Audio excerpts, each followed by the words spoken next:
Rick, I have the I have the Parlette record here that I'm showing. You were Oh wow! you were on that one. Yeah. What was it like working with the ladies of P-Funk? Well, it's funny you would ask. Yeah. Well, I ran into not Dawn, but the other bride. Lynn. Lynn. Yeah, Lynn. Yeah, we were doing a session for. Yeah, it was out in Hollywood. We were doing a session for Bootsy, I think, but then evidently maybe he was using background singers. Oh, it was a commercial. That's what it was. It was like a Miller commercial, and I think we were at Herb Albert Studios.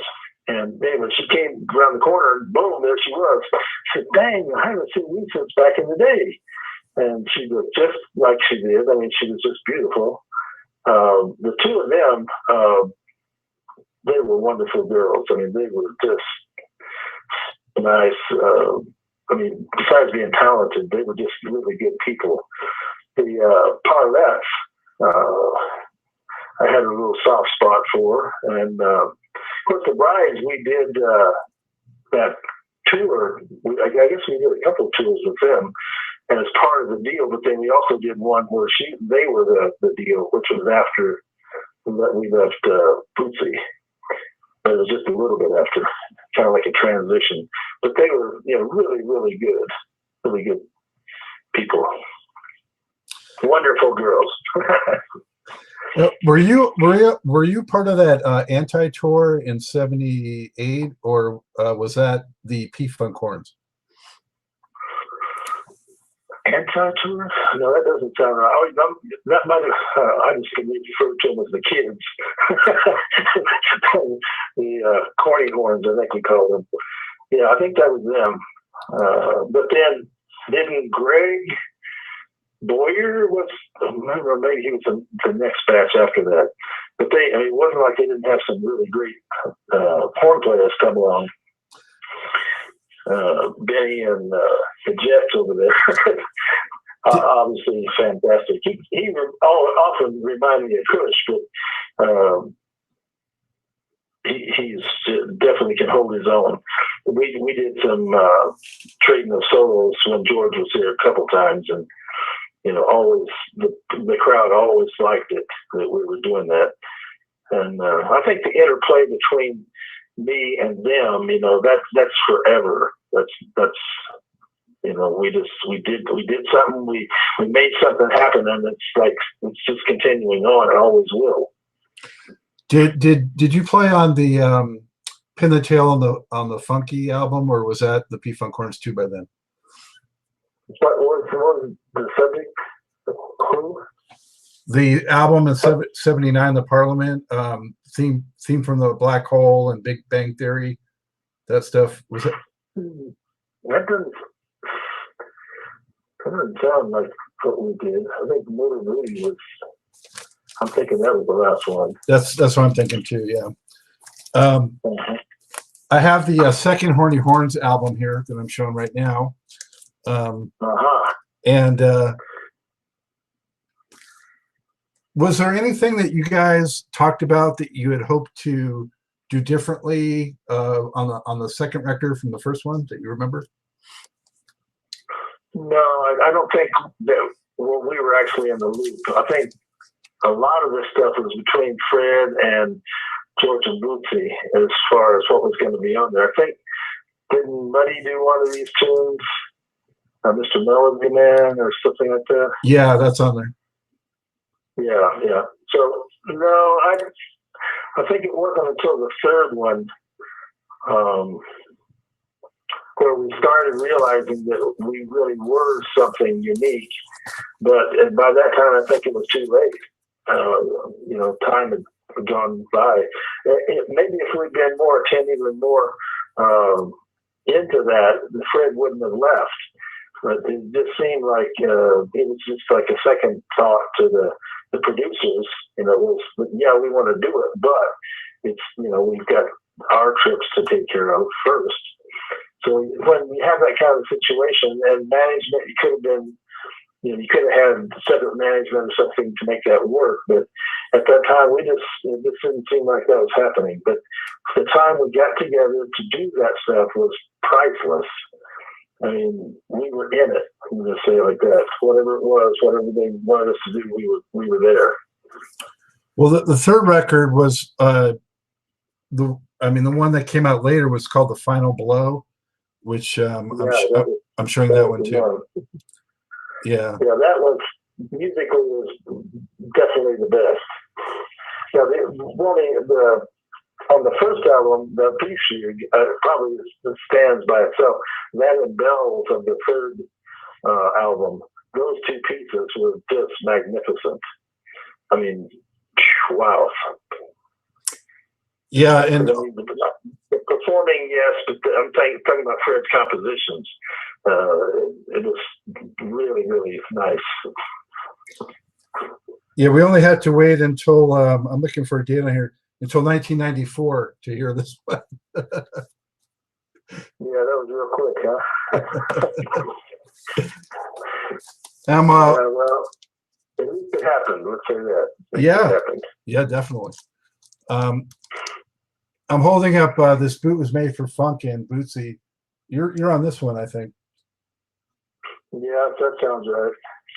I probably played with Bootsy more than anybody when you think about it, because even the 2000 when I did the Emmy Award show with Samuel L. Jackson and Snoop Dogg.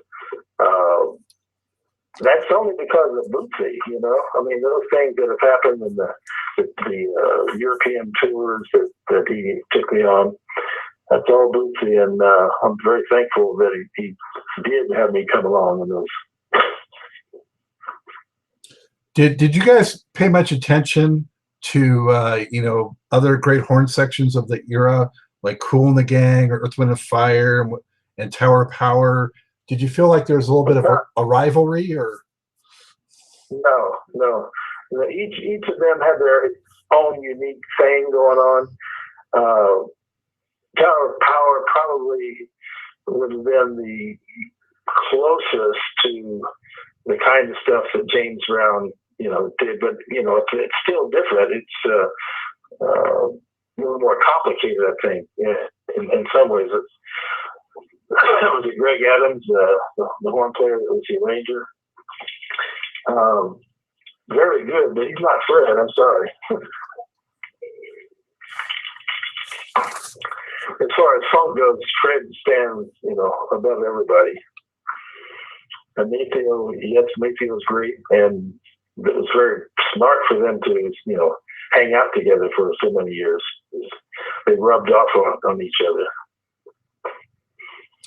So, have you ever heard any recordings that Maceo did with James when he played tenor? Well, probably. I mean, I have pretty much all James's recordings. Well, this is after James, evidently. Fred, we were in Fred's car one time, and he started playing this tape. And I'm saying, wow, who is that? Man, that's a really good tenor sound. He said, it's Maceo. I said, what? He was awesome, man. I mean, I've heard some good things. Pee Wee's a great tenor player. Sal Nestico was a great tenor player. Stan Getz was a great tenor player. There have been some great ones, but Mace was right up there. I mean, like Coltrane, it was serious. kind of freaked me out. Wow, he dabbled in some flute too, didn't he, Maceo? Yeah, he did a little bit of that. Not to the level of what he was back in the day when he's playing tenor, though. But yes, he'll do whatever it takes to make it work. I mean, he has honed his sets. If you listen to any of those sets that he's done in the last few years, or the last 20 years for that matter, it's really good. And he deserves the accolades that he has gotten. He worked hard. He stayed at it. I take my hat off to him. He's a good man. Well, there's a reason why there's only one person that blew for James, Clinton, and Prince.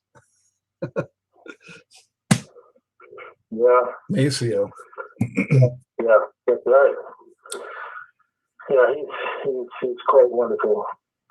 And that's the thing, you know, being surrounded by that stuff, you know, you can't help but be affected by it and learn. Just like Bill Chase, you know, I mean, I had maybe the best trumpet player in our time, but he was the leader of the band. And, you know, on my right, there was Alan Ware, who was in Berkeley, and on my left was Jerry Van Blair, and maybe one of the top 3 jazz players at that time. I mean, he was awesome, and the whole section as a whole. And Teddy Pierceville was on there before. Was a Maynard student, and I mean, it was just everything was just very high level, and that kind of spilled over into why Horny Horn sounded like it did. It was not normal. It wasn't like Kool and the Gang or any of the other bands. I mean, it was unique. Why did it come to a close for you with P-Funk back in the late 70s or 80, whenever it was? Well, one of the last things was when Kush called me to go join Marvin. I don't know whether we just got to the point where we said, you know, enough's enough. We want to do our own thing. So he and I kind of stepped away. I don't know if that was a brilliant move, you know, looking back on it, but we did it. So we got to do one of the last tours of Marvin, which was, you know, that was spectacular. That DVD, if you've seen that, it's pretty great. And think of, you know, we're right on Miles Davis Boulevard there at the Montreux Jazz Festival. You know, a lot of good stuff happened on the, you know, because of certain individuals, and whether it was Kush or Fred, Mace, or Bobby Bird. I mean, that's another person we didn't say anything about. Would have done that if Kush hadn't been sick. That was some really good shows. I mean, Pee Wee Ellis, Maceo, Fred Wesley, and myself with the horn section, very good, very good. I mean, it's like they're all of them, you know, world class. Was Marvin the best singer that you ever performed with, or was there someone in P-Funk that was as good as Marvin Gaye? Well, you know the answer to that. You know that. I mean, Glenn Goins was the greatest singer that I ever heard, period. So I'm going to make him say it like that. The first weeks there with him, the front of Parliament, I mean, I was almost, I mean, I don't even know how to describe it. It was like you were in the presence of an angel. The sound that he produced radiated out of his body in all directions. The floor actually shook. His voice was like nobody else's. I mean, Donny Hathaway had a beautiful voice, but Glenn and Luther for that matter, but Glenn, it was just, I don't know, because he had a big head. I don't know what the reason was, but it was just awesome. And he was a wonderful young man, just wonderful. What a tragic loss that was, yeah. When he did the Mothership stuff in the live shows, it was just, I mean, man, incredible. Yeah, just being, I mean, you're talking to people that have been gifted, you know, all these people you've interviewed, you know, they've all been on stage with some great people, that things have happened to them because of these great people, and they've grown or gone out here to the next dimension, depending on, you know, when their time was. But, you know, going back with Ray Davis, you see all the different ones that were so freaking, Bernie and him both were just muscular, strong people back when we were doing this at the high level. And then as time went on, you know, then things happen and they die. And it's like, they left some history, you know, that's, I mean, you got to say it like that. These people, you know, went to the mat, they did everything that they could, and then they moved on, you know. Rick, I have some other credits for you, and I want to find out if they're real and what you remember from that. SOS Band in 1980? Yeah. Again, because of Fred. And they did their business good. That's another thing. You don't think about this stuff at the time because things are going too fast. But I have gotten some residual checks from that time with them, and I think that is just amazing.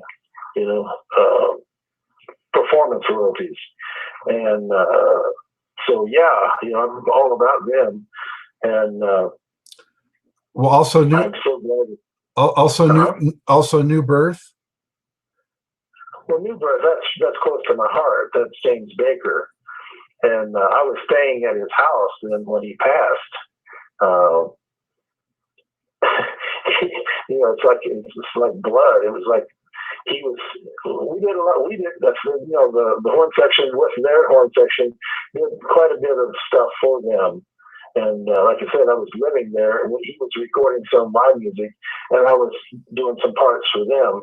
And Dr. Dre's dad, this is how crazy life is.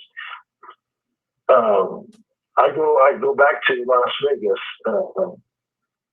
and I get a call halfway between LA and Las Vegas saying James has passed away. I'm going, what?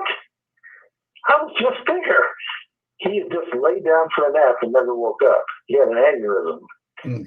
But that week, we were supposed to get a deal for the stuff that we had been doing, myself and a keyboard player. He was very, very good. So anyway, that all went up, and smoke because he passed away. But that's the kind of connections, and James Baker and Kush grew up together. I mean, it's almost like the family and Johnny Graham from Earth, Wind and Fire. They all grew up together, and it's a lot. I mean, when you start thinking about all the different relationships that have, all the different members of all the different groups, you think about all those people that you've been blessed with. It's pretty awesome. What area did they grow up in? Louisville, Kentucky. Huh. Yeah, Kush sparred with Ali. That's how down home he was. Did you know he was a linebacker for Southern Illinois before he went with James? No, I didn't know that.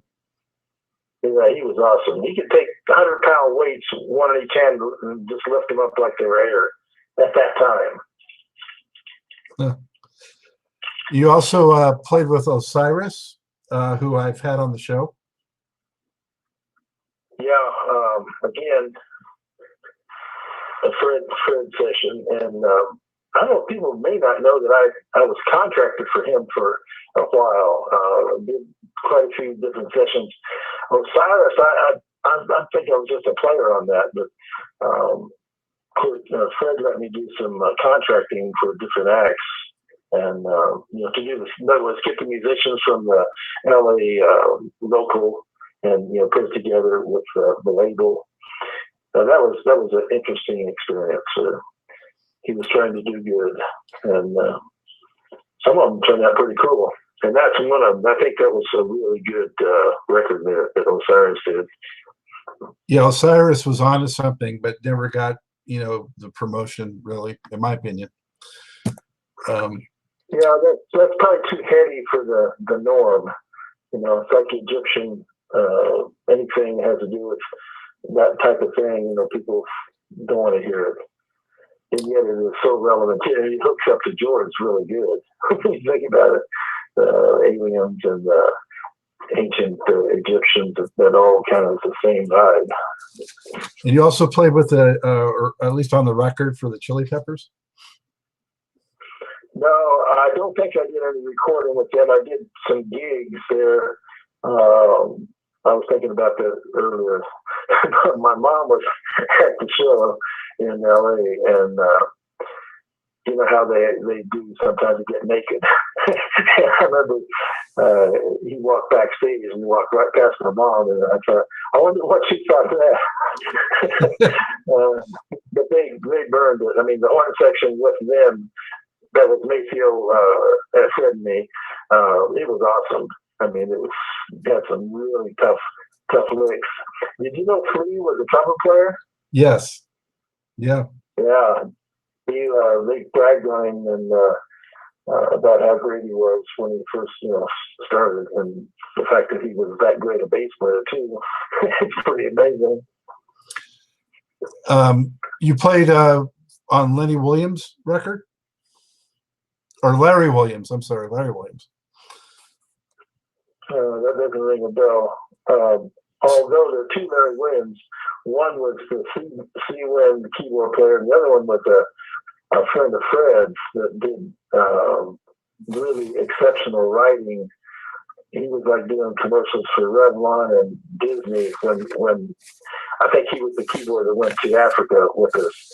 He was pretty brilliant, yeah. You worked with another bass player, Dodge? Well, that probably was something to do with Muddy. I'm thinking that's Grand Slam guys. Yeah, that could be. I just don't know. They did some sort of a compilation album. And I think I had a couple of tracks, so they might think that, it's the same thing, but I think it was just a compilation deal. What about, it could be. You never know about that stuff. What about Brian Culbertson? Oh, for sure. Yeah, that was a legit session. That was some pretty nice playing on that. I can't remember if it was we did it at Bootsy or where, but yeah, I remember Pat talks about it every once in a while. She thinks that she likes that. I guess she liked him. It sounded to me, wasn't Maurice involved in that, or one of your Wind and Fire people? I'm not sure, but he did have like an all-star cast. I know that. Yeah, so there you go. The good guys were playing, and it's great to have these experiences and these. It's like the kids kind of paying homage to the old guys. That's kind of cool. So, what have you mostly kept busy with, Rick, from a musical standpoint? During the last couple of decades, really. Yeah, that's just been basically writing. I went out and played. Well, there were a few things here locally that I went and dabbled in, but U.S. Pipe was one of them, and that band was pretty decent. Citrus, I guess, used to play for George, guitar for George at a certain point. He was the leader of the band. And then the rhythm section, well, that basically was a nice band. But as local bands go, they, personalities flare up and people break up and all that kind of stuff. So that lasted for a while. And then, of course, when George comes here, I try to sit in with him. But as far as performance out on the, doing stuff, and Danny Bedrosian came through. We did some playing with him. It was like just a gig thing. And that was the drummer and bass player from U.S. Pipe that backed him up. He was really good. Well, you also did some of your own records. You did the Gardner of Funk, the Rubber Horn, and Mood Stream, right? Yeah, there've been, I did 5 sketches, 5 CDs of that, and then where it starts, I guess, upgrade of production or whatever, those are basically on rubberhorn.com, CD Baby, and then most of the stuff now is being submitted for music licensing. So I kind of gear the compositions to that. Not always, but a lot. Because some of the stuff has become an electronic kind of strange, dark kind of stuff. So it's been a mixture. I think it's about 500 tunes now that we have somewhere in that neighborhood. What are they And that, used for, commercials and TV stuff like that, or? yeah, it would be uh, TV spots.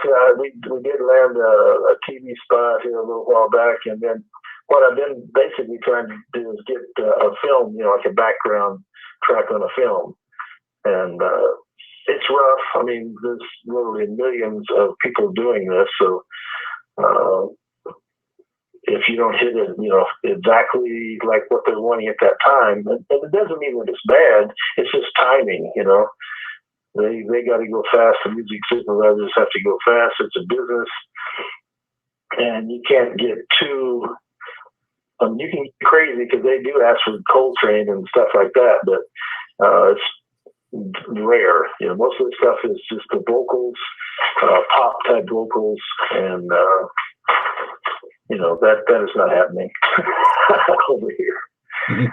So it's strictly either orchestration, Berkeley-ish type of stuff, or classical electronic music, and then the horn stuff, like the later rubber horn chilled.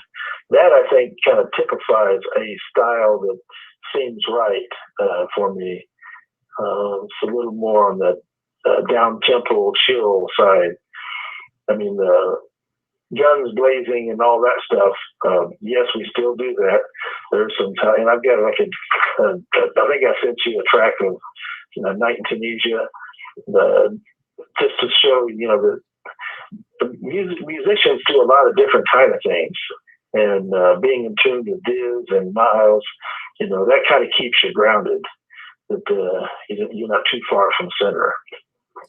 How often do you play on a typical week? I mean, do you play how regularly? Almost every day.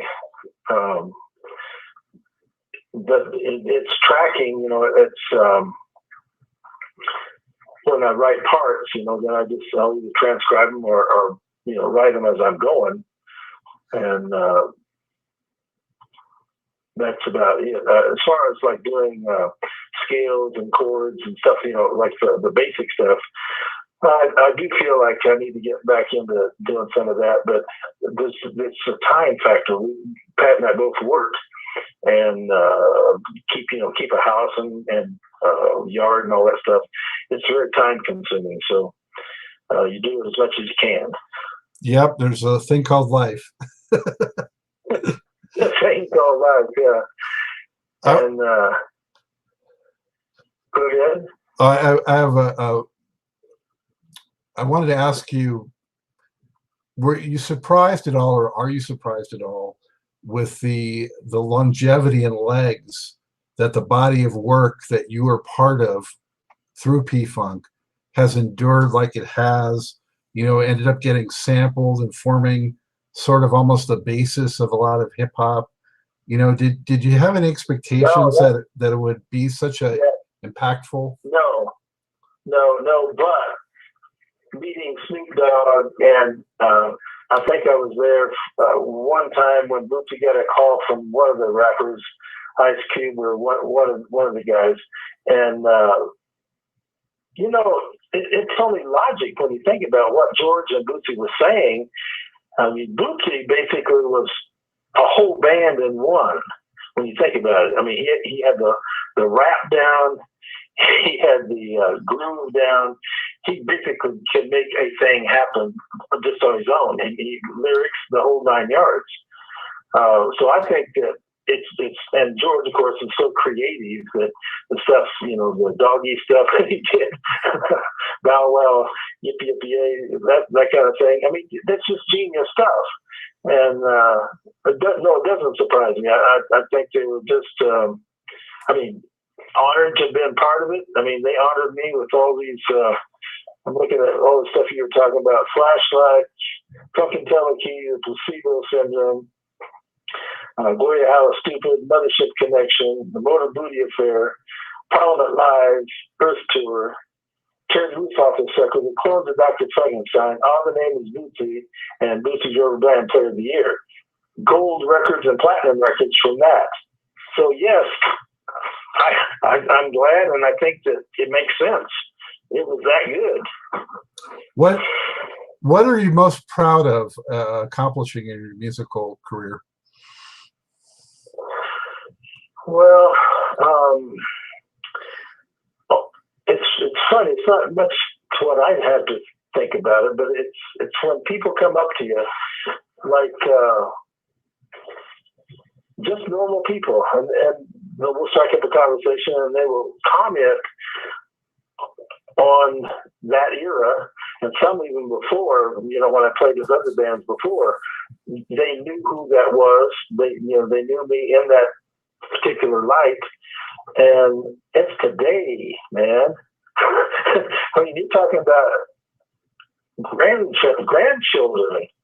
You know, they're saying, "Oh yeah, my grandma, they used to listen to that music. Yeah, they really like that." And it's hard for your brain to process this stuff coming at you. You're going, "I'm old. I have aged." Things that you know. But what you're saying is in reference to did I believe it would last? I don't think I had a handle on that, other than it was clear to me, like people like Glenn Goins and all the funkadelic type of folk, they were exceptional. Even like Tiki and Tiki particularly, that was one of the first people I met when I first got there with George. And he didn't last very long because of his heroin deal. But he just played with Miles. I mean, that's what I'm saying. This is Pat calling. Let me tell her I'm still online, okay? I'm on the line with Scott. Okay. She checked in. All right. Yeah. Okay, so is that you got enough, or you need more perspective, or what? Well, I had just a couple more questions, Rick, if that's okay. Okay. No, that's fine. What was like? Do you think the craziest thing you ever encountered being part of the P-Funk mob? Whether it was drug related. Oh, it's easy. Okay. Yeah, that's easy. It's an easy answer. I'm picturing one of the first times that P-Funk got laid eyes on me, and I'm talking about the band, the P-Funk band, Parliament guys. For the first time that they laid eyes on me, I was in between Fred and Maceo. We were playing this abandoned house, and it was raining. It was kind of like everything was shaking, and Scheider came up to Fred. I mean, Scheider was like excited. He was like, "What is this? Who is this? And why?" And Fred Maceo, told him the story of what was happening. My understanding was that most of these guys had not been around too many white people, and especially not white musicians. It was like kind of a weird thing. So when we first met, it was kind of stark. There for a while, it was like, well, this is really weird. And then we got to hugging. I mean, I'm talking about, the difference between when we first met and then it was just a little bit later. It was like everything had just completely settled into the groove, and everybody was happy with it. But at first, it was like, what is happening here? It was kind of like when we played the Soul Train. And those cameramen refused to shoot me. They panned over the band, but only a couple of the end guys were shooting, because basically it was a soul deal. So there was all of that stuff going on, and people don't realize that the P-Funk was part of changing folks' minds. They're awesome guys and do kind of crazy stuff, but basically they came from the church. They're good people. They are trying to do something to lift up humanity. So that's what I think about that. Yeah, I was curious about the race side of it too, Rick, because when I mentioned that show at the Forum in '78, and really there were 17,505 people. It was a sellout. and I was the only white face I saw in that whole crowd. So it definitely was a black phenomenon at that time. Yeah, it was, and George wrote it out and then changed the vibe, and somehow the younger folks started picking up on the vibe, and it's like, man, he was having white and with a few sprinkles of black in his audiences there for a while.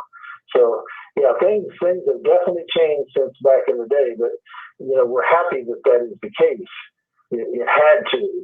There was too many terrible things, like Ku Klux Klan trying to stop us down south. It was some very, very tense stuff, but it's just part of life. What piece of P-Funk music do you feel you shined on the best? Oh, I don't know. The Bootsy stuff in the beginning, it was pretty awesome. But again, the tunes on Dr. Funkenstein, as far as performing and being at a level, that was very good. The Chase band, however, Bill Chase is maybe the best arranger of brass that I had ever been around before Fred. He was incredible. So just let me say that section was awesome. I mean, it was really, really, really good. And it was trumpets instead of having the bone. Although we did add a bone going when we did South Africa, they added a trombone player from Wayne Cochran. And then there was a flute player. So at different times we had a little bit different texture, but basically it was built on 4 trumpets and a lead guy. And that harmony was very unusual, very good. Do you have any advice for young people who might be considering, playing a horn instrument today? As my teacher, Kush said, always have something to fall back on. In other words, yes, if you have the talent, you can go for it, but you need to have an education. You need to keep an open mind to the fact that go on YouTube, look around, look the net over, and see what your competition's like. If you think you can hang, then pursue it with a vengeance. Look into Berkeley School of Music. There's ways of making the thing work, but you got to have that spark, the thing that drives you when everything is not hunky dory, everything is bad. You still got to go forward and keep your craft up to a certain level. So I would say, yeah, always have something to fall back on, whether it's a straight gig or just preparing yourself, for all kinds of occasions, which are coming. Rick, you even received a credit, I think, for the last Funkadelic album that finally came out a few years back, Shake the Gate. Do you know, was that just from stuff that goes way back, or did you do something more recently, or what's the story? No, that has to be way back. And I wasn't even aware that they had done that. I'll tell you, though, almost every night, all the years that I played with them, I jammed with Funkadelic. To me, that rhythm section was just, it was breathtaking, the stuff that they were doing. Parliament obviously was wonderful too, but the Funkadelic rhythm section was just powerful. And it was a pleasure, watching Mikey Hampton grow up. I'm seeing him now as an older fellow. It kind of makes me laugh because he was like 15, I think, when I first met him. And Kid Funkadelic, and it's amazing. There's somebody that hung in there. Yeah, he's one of my favorite all-time guitar players, actually. Well, I love him. He's just a wonderful kid. And of course, he's not a kid now. But I'm saying, from my perspective back then, he was like 10 years younger than me. I was just amazed how freaking. I mean, when I sing Mikey, then all of a sudden I'm seeing the cover of the LA Times where he has Mike right in the center and I'm right to his side and Kush is right next to me and then Fred down there. You know, that was the picture on the LA Times, the cover, when we did that show or that LA show. I'm not sure if it was one you're talking about, but one of them. Wow. And I was just all the way into that when we first started, that energy right there at the beginning. It was just unbelievable. It was just wonderful. Hey, back with the good doctor here at Truth and Rhythm headquarters. I think he saved one of his best stories for last in describing how he ingratiated himself among George Clinton's crew. If you see that, if you talk long enough, all the good stuff eventually comes out. That's what Truth and Rhythm is all about. Much like P-Funk, it's uncut, the bomb of interview shows. A huge thanks again to my special guest, Rick Gardner, the talented trumpet technician and chord member of the Horny Horns. You know, we've had Fred and Rick on for Truth and Rhythm. And so in case you're wondering, I am continuing to push hard for Maceo Parker. His relentless touring schedule has made it challenging, but you can best bet I will keep pushing that to get Maceo on the show.